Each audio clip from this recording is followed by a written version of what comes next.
NCB times ಮೀಡಿಯಾಗೆ ಸ್ವಾಗತ. ನಾನು ದರ್ಶನ್ ಹುಣಸೂರು. ಭಾರತದ ಸತ್ತ ಆರ್ಥಿಕತೆ ನೆಲ ಕಚ್ಚಬೇಕು, ಡೊನಾಲ್ಡ್ ಟ್ರಂಪ್ ಹಿಡಿ ಶಾಪ. ಹೌದು, ರಷ್ಯಾ ಜೊತೆಯಲ್ಲಿ ವ್ಯಾಪಾರ ಸಂಬಂಧ ಮುಂದುವರಿಸಿರುವಂತಹ ಭಾರತದ ವಿರುದ್ಧ ಡೊನಾಲ್ಡ್ ಟ್ರಂಪ್ ನಿಷ್ಠೂರವಾಗಿ ಮಾತನಾಡಿದ್ದಾರೆ. ಭಾರತ ಮತ್ತು ರಷ್ಯಾದ ಆರ್ಥಿಕತೆಯನ್ನ ಡೆಡ್ ಎಕಾನಮಿ ಅಂತ ಹೇಳಿ ಜರೆದಿದ್ದಾರೆ.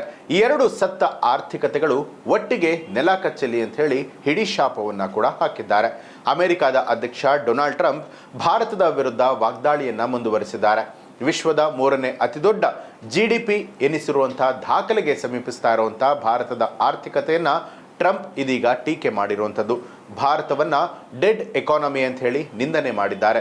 ರಷ್ಯಾ ಜೊತೆಯಲ್ಲಿ ಭಾರತ ವ್ಯಾಪಾರ ಸಂಪರ್ಕವನ್ನ ಹೊಂದಿರುವಂಥದ್ದು ಟ್ರಂಪ್ ಅವರ ಅವಹೇಳನಕಾರಿ ಮಾತುಗಳಿಗೆ ಕಾರಣ.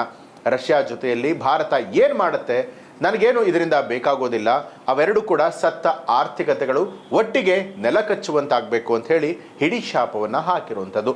ಆಗಸ್ಟ್ 1ರಿಂದ ಭಾರತದ ಸರಕುಗಳ ಮೇಲೆ 25% ಸುಂಕವನ್ನ ಹಾಕೋದಾಗಿ ಪ್ರಕಟಣೆ ಹೊರಡಿಸಿದ ಬೆನ್ನಲ್ಲೇ ಅಮೆರಿಕ ಅಧ್ಯಕ್ಷರು ಈ ಮಾತಿನ ವರಸೆಯನ್ನ ಮತ್ತಷ್ಟು ಹರಿತಗೊಳಿಸಿದ್ದಾರೆ. ಭಾರತದೊಂದಿಗೆ ನಾವು ಬಹಳ ಕಡಿಮೆ ವ್ಯವಹಾರವನ್ನ ಮಾಡಿದ್ದೇವೆ, ಅವರು ವಿಧಿಸುವಂತ ತೆರಿಗೆ ಬಹಳನೇ ಅಧಿಕ, ವಿಶ್ವದಲ್ಲೇ ಅತ್ಯಧಿಕ ಸುಂಕ ವಿಧಿಸುವಂತಹ ದೇಶಗಳಲ್ಲಿ ಒಂದು ಅಂತ ಹೇಳಿ ಟ್ರಂಪ್ ಅವರು ತಮ್ಮ ಸೋಷಿಯಲ್ ಮೀಡಿಯಾ ಅಕೌಂಟ್ನಲ್ಲಿ ಪೋಸ್ಟ್ ಅನ್ನ ಮಾಡಿರುವಂಥದ್ದು.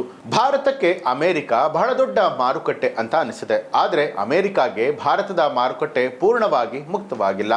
ಅಮೆರಿಕಾಗೆ ಭಾರತದೊಂದಿಗೆ $40 ಬಿಲಿಯನ್ ಅಧಿಕ ಮೊತ್ತದಷ್ಟು ಟ್ರೇಡ್ ಇರುವಂಥದ್ದು. ಇದು ಟ್ರಂಪ್ ಅವರಿಗೆ ಕಣ್ಣೂರಿ ತರಿಸಿರುವಂತಹ ವಿಚಾರ ಆಗಿದೆ.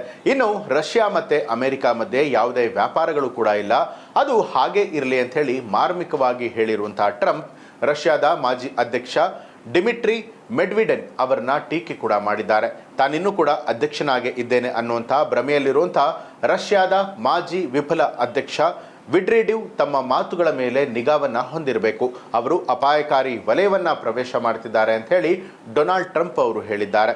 ಇದಕ್ಕೆ ಉತ್ತರವಾಗಿ ಡಿಮಿಟ್ರಿ ಅವರು ಏನು ಹೇಳ್ತಾರೆ ಅಂತ ನೋಡೋದಾದ್ರೆ, ರಷ್ಯಾದ ಮಾಜಿ ಅಧ್ಯಕ್ಷ ಹಾಗೆ ಪ್ರಸ್ತುತ ಭದ್ರತಾ ಮಂಡಳಿಯ ಡೆಪ್ಯೂಟಿ ಚೇರ್ಮನ್ ಆಗಿರುವಂತಹ ಡಿಮಿಟ್ರಿ ಅವರು ಯುಕ್ರೇನ್ ವಿಚಾರದಲ್ಲಿ ಕದನ ವಿರಾಮ ಅವಧಿ ಉಳಿಸುವುದಾಗಿ ಟ್ರಂಪ್ ನೀಡಿರುವಂತಹ ಹೇಳಿಕೆಯ ವಿರುದ್ಧವಾಗಿ ತಿರುಗೇಟನ್ನ ಕೊಟ್ಟಿದ್ದಾರೆ. ಈ ರೀತಿ ಎಚ್ಚರಿಕೆಯನ್ನ ಕೊಡ್ತಾ ಇದ್ರೆ ಮುಂದೆ ಯುದ್ಧಕ್ಕೆ ನಾಂದಿ ಹಾಡುತ್ತೆ ಅಂತಲೂ ಕೂಡ ಹೇಳಿದ್ದಾರೆ. ಟ್ರಂಪ್ ಎರಡು ವಿಷಯವನ್ನ ತಿಳಿದಿರಬೇಕು. ಮೊದಲನೇದು, ರಷ್ಯಾ ಇಸ್ರೇಲ್ ಅಲ್ಲ ಅಥವಾ ಇರಾನ್ ಕೂಡ ಅಲ್ಲ. ಎರಡನೆಯದು, ಪ್ರತಿ ಹೊಸ ಎಚ್ಚರಿಕೆಯೂ ಕೂಡ ಬೆದರಿಕೆಯಾಗಿರುತ್ತೆ, ಯುದ್ಧಕ್ಕೆ ಎಡೆ ಮಾಡಿಕೊಡುತ್ತೆ.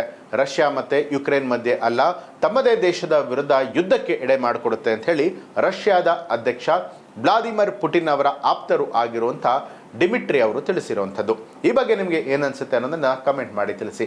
ಹಾಗೆ ನೀವಿನ್ನೂ ಕೂಡ ನಮ್ಮ ಚಾನಲ್ ಅನ್ನ ಸಬ್ಸ್ಕ್ರೈಬ್ ಮಾಡಿಲ್ಲ ಅನ್ನುವಂಥದ್ದಾದ್ರೆ ಈಗಲೇ ಸಬ್ಸ್ಕ್ರೈಬ್ ಮಾಡಿ ಬೆಲ್ ಐಕಾನ್ ಒತ್ತಿ.